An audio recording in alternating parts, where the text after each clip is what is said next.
Assalamualaikum warahmatullahi wabarakatuh. Alhamdulillahi rabbil alamin. Wa bihi nasta'inu ala umurid dunya waddin. Ashhadu an la ilaha illallah wa ashhadu anna Muhammadan abduhu wa rasuluh.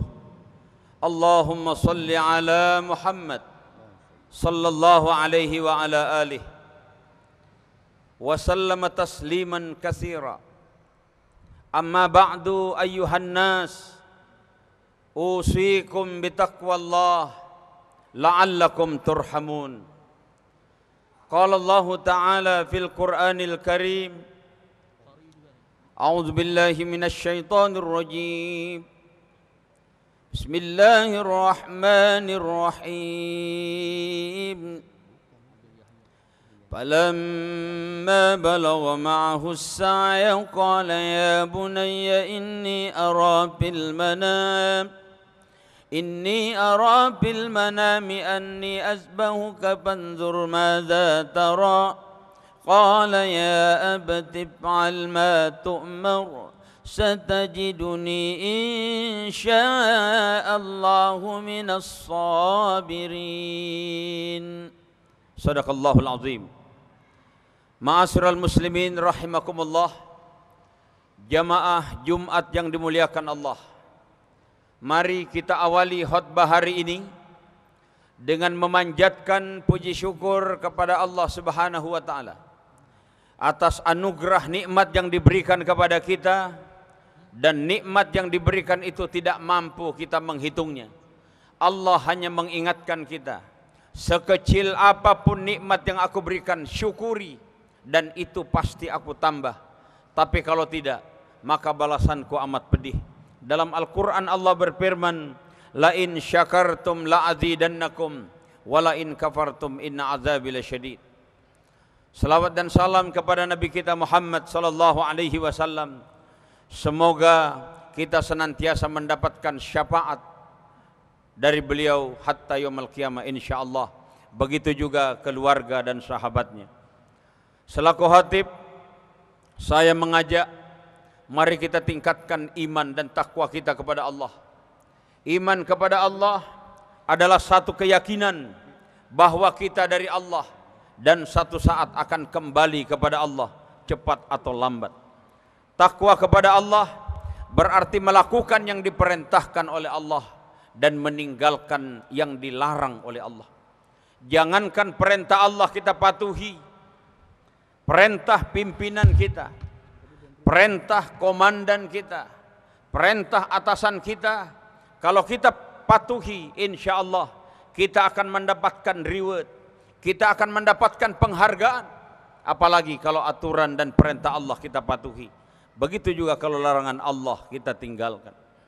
Maksudnya kalau larangan Allah kita kerjakan, cepat atau lambat pasti kita akan mendapatkan akibat dari perbuatan keliru yang kita laksanakan itu. Karena itu sering dalam khutbah Jumat, mubalik atau khatib sering mengingatkan kita, ya ayyuhalladzina amanu taqullaha haqqa tuqatih. Wahai orang yang beriman, bertakwalah kamu kepada Allah dengan takwa yang sebenarnya. Wala tamutunna illa wa antum muslimun. Jangan kamu mati kecuali dalam keadaan Islam. Sidang Jumat yang dimuliakan oleh Allah, saya ingin menyampaikan tema khutbah hari ini, yaitu renungan tentang ucapan-ucapan talbiyah sekaligus memaknai Mina. Kenapa ini saya sampaikan? Karena saudara-saudara kita yang pada tahun ini diberikan oleh Allah kesempatan untuk melaksanakan ibadah haji kemarin, dan secara berangsur-angsur akan kembali ke tanah air setelah melaksanakan ibadah haji. Dan tentu semua mereka yang melaksanakan ibadah haji kepengen meraih apa yang disebut dengan haji mabrur, karena Rasulullah bersabda, al-hajjul mabrur laisa lahu jazaa'un illal jannah. Haji mabrur itu tidak ada lain balasannya kecuali sorga. Khutbah ini kepada saudara-saudara saya yang hadir hari ini, mungkin pernah melaksanakan ibadah haji. Saya ingin mengajak untuk merefleksi, mengingat-ingat kembali apa yang pernah kita lakukan selama kita berada di tanah suci. Dan bagi yang belum, mudah-mudahan ini menjadi perangsang, insya Allah pada kesempatan-kesempatan yang akan datang kita juga dapat melaksanakan ibadah haji seperti yang dilakukan saudara-saudara kita yang pernah berangkat. Ada satu kaidah tentang haji mabrur, karena haji mabrur itu kan hanya Allah yang tahu. Hanya Allah yang tahu, di samping itu kepada yang bersangkutan. Tapi ada kaidah, min alamatil hajjil mabrur ayyakunal had ahsana halan mimma qablu wa ayyakuna qudwata ahla biladih. Ada dua tanda bagi orang yang mendapatkan haji mabrur itu. Yang pertama, ada perubahan sebelum berangkat dan sesudah berangkat. Ada perubahan. Yang kedua, dia menjadi teladan masyarakat sekitarnya. Yang pertama ada perubahan, yang kedua ada teladan. Sidang Jumat yang dimuliakan Allah. Orang yang melaksanakan ibadah haji ketika berada di Arafah, Arafah yang berarti pengenalan, mengenali diri kita, siapa sebenarnya dan sesungguhnya kita. Itu di Arafah. Karena itu di Arafah, yang melaksanakan ibadah haji hanya menggunakan pakaian dua helai yang disebut dengan pakaian ihram.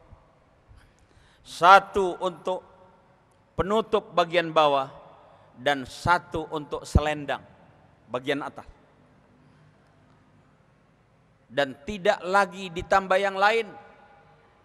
Ini artinya bahwa apa yang kita lakukan di Arafah sama ketika kita pertama kali lahir di bumi ini, tidak punya apa-apa. Nanti insya Allah menurut informasi dari IMC tadi, bahwa imam akan membacakan pada rakaat pertama setelah Al-Fatihah ada surat Al-Mulk. Di dalam ayat kedua, allazi khalaqal mauta wal hayata liyabluwakum ayyukum ahsanu amala, dan seterusnya. Allah yang menjadikan mati dan hidup untuk menguji kita, siapa di antara kita yang baik amalannya. Arafah, ketika orang di Arafah ada ungkapan talbiyah namanya, labbaik Allahumma labbaik, labbaik la syarika laka labbaik, innal hamda wan ni'mata laka wal mulk, dan seterusnya.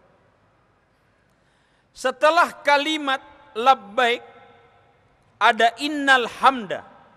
Innal hamda berarti sesungguhnya pujian. Jamaah sekalian, kita sering dihormati orang, kita sering dipuji orang karena pangkat, jabatan, atau mungkin yang lain. Persoalannya sekarang, ketika kita tidak punya pangkat dan jabatan, masihkah orang mau hormat dan memuji kepada kita? Bahkan ada ungkapan Arab, ini tentang duit. In qalla mali fala ahadun yusahibni wa in kasura mali fa kullun nasi hillani. Kalau duit saya banyak, semua orang ngaku saudara kepada saya. Tapi kalau saya nggak punya duit, orang semua jauh dari saya. Jadi karena itu, bagaimana pujian itu melekat kepada kita? Karena ada teladan. Rasulullah sallallahu alaihi wasallam masih remaja udah mendapatkan gelar Al-Amin, artinya orang yang dipercaya. Bahkan Rasulullah telah lama meninggalkan kita. Ketika ada perayaan Maulid, masih orang cerita tentang akhlak Rasulullah. Sampai diabadikan di dalam Al-Quran, laqad kana lakum fi Rasulillahi uswatun hasanah. Sungguh telah ada pada diri Rasulullah contoh teladan yang baik bagi kamu. Artinya apa? Kita ingin memiliki pemimpin yang memiliki keteladanan, bukan hanya karena pangkat dan jabatannya, tapi mungkin setelah dia tidak lagi dalam jabatan itu, kita masih tetap hormat dan memuji kepada dia. Innal hamda. Berikutnya wan ni'mata, segala nikmat. Yang namanya nikmat, hadirin, bukan hanya duit. Sehat adalah nikmat.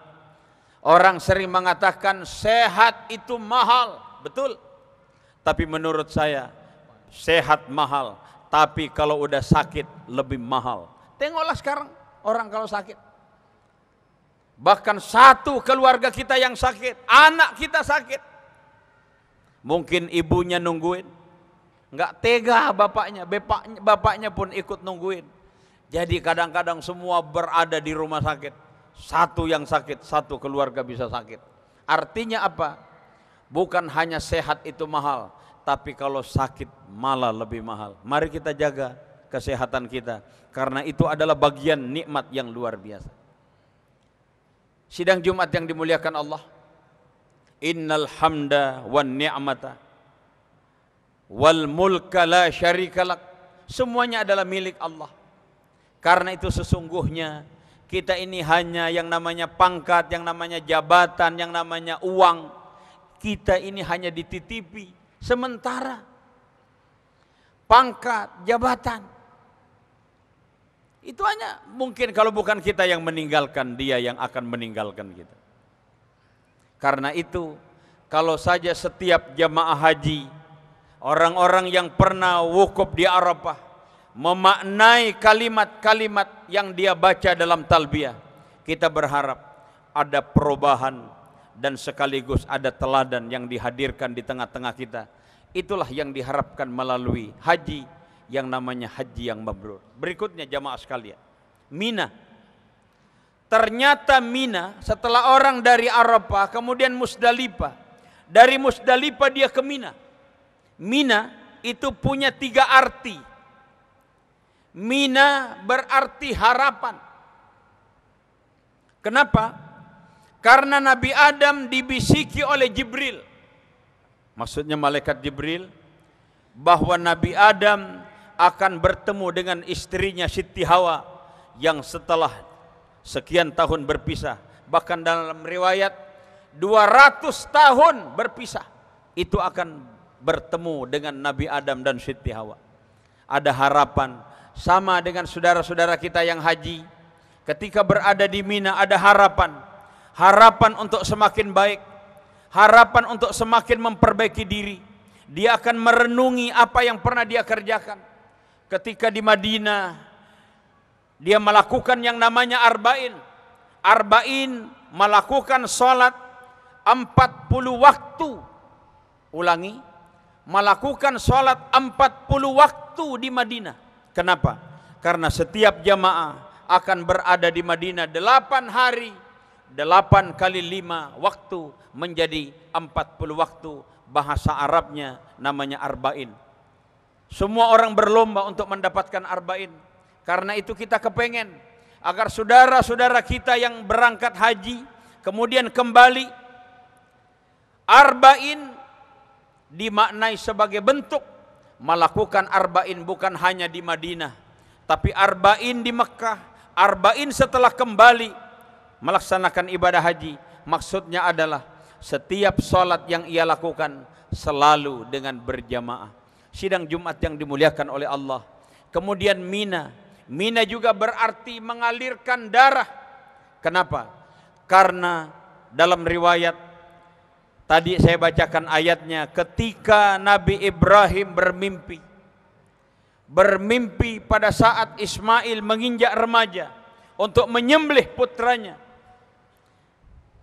Maka Nabi Ibrahim membawa Nabi Ismail ke Mina. Dalam lanjutan ayatnya, falamma aslama wa tallahu lil jabin. Pada saat yang amat mendebarkan itu, maka ketika pertemuan antara Ibrahim dengan Ismail, ketika Nabi Ibrahim akan menyembelih kemahabesaran Allah, diganti Nabi Ismail dengan seekor kibas, diabadikan pada ayat berikutnya, wa padainahu bizibhin azim, kami ganti Ismail dengan tebusan yang besar. Karena itu sebagai rasa syukurnya Nabi Ibrahim kepada Allah karena tidak jadi menyembelih Nabi Ismail, maka setiap tahun dia mengalirkan darah, dan itu terjadi di Mina. Maksudnya saudara-saudara kita yang melaksanakan ibadah haji menyaksikan yang namanya penyembelihan hewan korban, dan kita yang tidak berangkat haji dan punya kemampuan untuk melaksanakan pemotongan hewan korban, menyembelih hewan korban, satu kambing atau satu ekor sapi untuk 7 keluarga. Sidang Jumat yang dimuliakan Allah, menyembelih mengalirkan darah bukan berarti mengalirkan darah kepada binatang itu, tapi kita maknai bahwa ternyata mengalirkan darah adalah satu simbol bagaimana kita diajarkan untuk menghilangkan sifat-sifat kebinatangan yang ada pada diri kita. Bahkan sekaligus melalui Idul Adha atau ibadah korban, kita berbagi dengan sesama. Karena mungkin saudara kita yang dalam setahun tidak pernah menikmati yang namanya daging kambing atau daging sapi, kita berbagi dengan mereka. Sidang Jumat yang dimuliakan oleh Allah. Kemudian yang ketiga, Mina. Mina berarti godaan. Karena ketika Nabi Ibrahim, Nabi Ismail dan Siti Hajar akan melakukan penyembelihan, menyembelih Nabi Ismail itu, digoda oleh iblis yang berwujud manusia. Maka Nabi Ibrahim, Nabi Ismail dan Siti Hajar melempar iblis itu, dan itulah yang diabadikan orang yang berada di Mina, melontar jumrah, jumratul ula, jumratul wusta, dan jumratul aqabah. Sidang Jumat yang dimuliakan oleh Allah, godaan kita pasti akan mengalami yang namanya godaan. Godaan-godaan kita pasti, karena Rasulullah bersabda, iman bertambah dan berkurang. Al-iman yazid wa yankus. Bahkan dilanjutkan, al-imanu yazidu bit ta'ah wa yankus bil ma'siyah. Iman bertambah karena taat, iman berkurang karena maksiat. Godaan setan akan selalu menggoda kita, tapi kekuatan iman yang ada pada diri kita. Bahkan dicontohkan oleh Imam Al-Ghazali, bagaimana beliau di saat menunggu antara azan dan iqamah, beliau selalu membaca a'udzubillahi minasyaitonirrajim, untuk menghindarkan dirinya agar terbebas dari godaan iblis dan setan yang terkutuk. Kenapa? Karena setan akan menggoda kita majrad dam, mengikuti aliran darah kita. Bagaimana kita tidak bisa lepas dari godaan setan. Bahkan setan telah meminta kepada Allah agar diberikan kesempatan menggoda manusia, tapi Allah mengatakan silahkan, tapi hambaku yang ikhlas tidak mampu digoda oleh iblis dan setan yang terkutuk itu.